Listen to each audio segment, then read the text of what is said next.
Hey cousins, how y'all doing? So today is September 17th.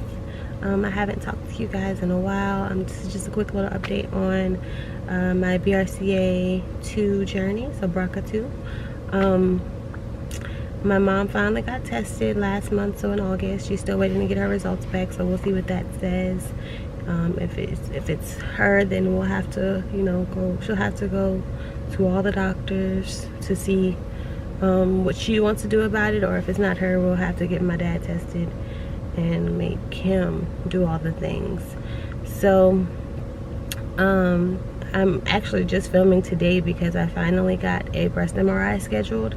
I had to be very proactive about it. Like, my gynecologist didn't do anything. Like, I had messaged her on the portal. I was like, hey, like, I saw you in April. We discussed, that we were gonna, I saw you in February. We discussed that we were gonna try and see what the genetic counselor said. And then, I never heard anything in between, and I've had to go back to her because I had to do a repeat batch from there. And with everything with COVID, like, I ended up not seeing her until May. So like May, June, July, August, like nothing. And I was like, at this point, I'm just gonna do it myself. So I messaged her and I was like, hey, like, am I gonna be doing a breast MRI? Like, you mentioned it, but like, we never discussed it after that. And I don't want to wait another like year when I could be doing this now. Like, I got tested for the BRCA genes and the ovarian cancer genes in September of last year. Didn't get my results to December. Okay, so she finally got something scheduled. The first place she recommended me to, I couldn't go to because they have a small machine and I did not meet the weight requirements for it. So that was fun. So the place I'm going to today, I have an appointment at 12:30. I'm going to try and film what I can of that. We'll see how this goes. I'm low-key scared. There are a lot of things going on. I've been kind of overwhelmed recently, but it's all good. So thank y'all for watching. I'm gonna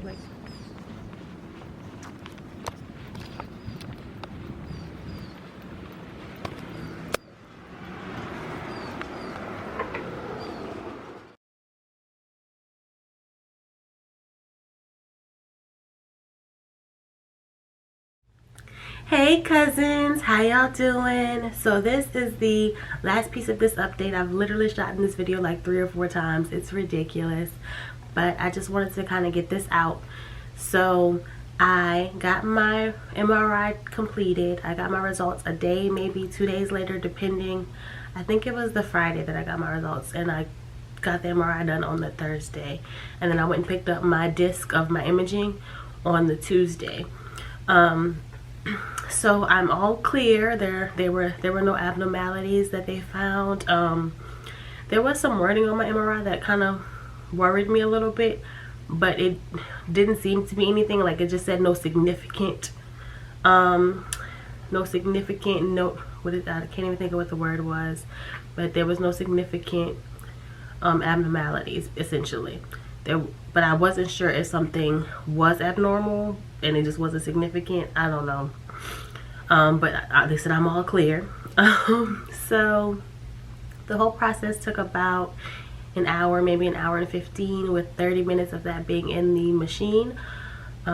They completed 4 or 5 rounds of imaging. So essentially, you get in the machine, they lay you in like this position, so my head's here, and like the machine is here, so they essentially roll you this way into the machine, and your boobs are put into a cavity essentially that they kind of lift up, and then there's a split down the middle that sits directly on your sternum. That was the most uncomfortable part of the whole situation.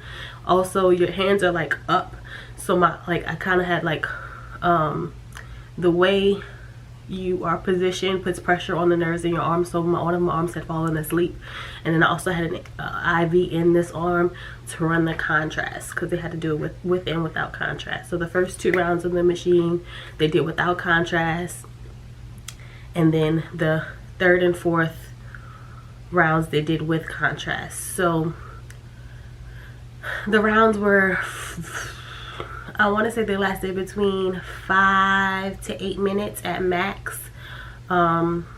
And between each round they stop, they check on you, they put headphones on you.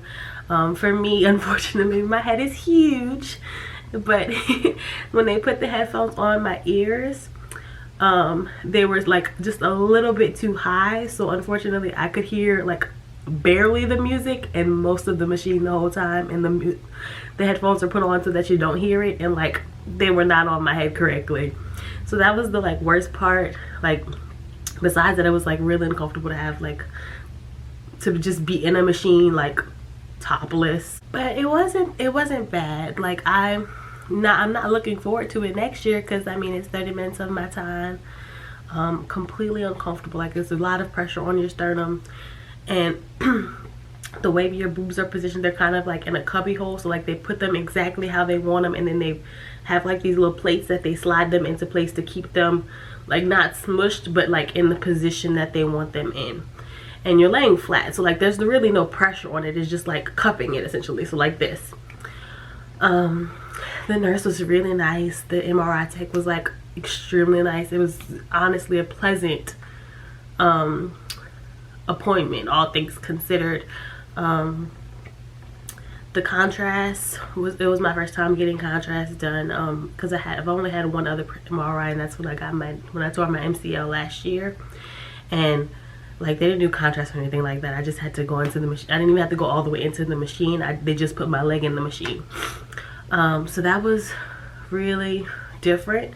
It felt really cold going in, and it kind of like tingled, but it was fine.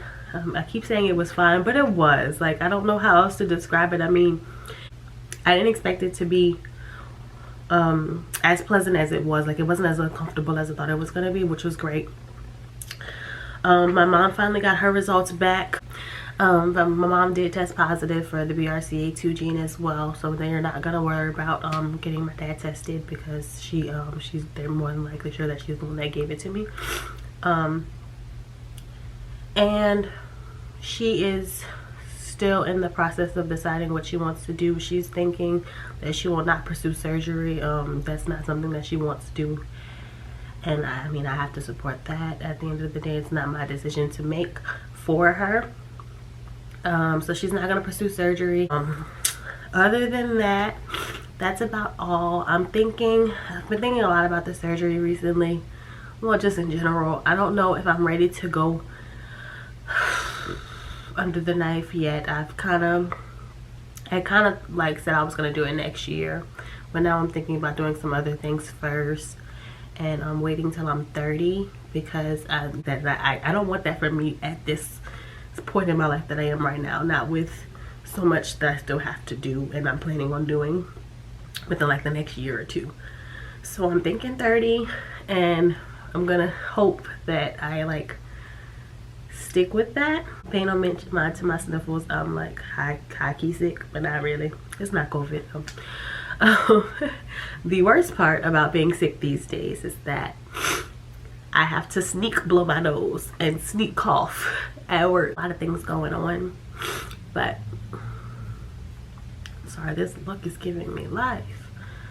Thank y'all for watching this video. I really appreciate it. Thank y'all to everyone who watched the last one. This will probably be my last update for a while, being that like I don't have any other plans on surgery.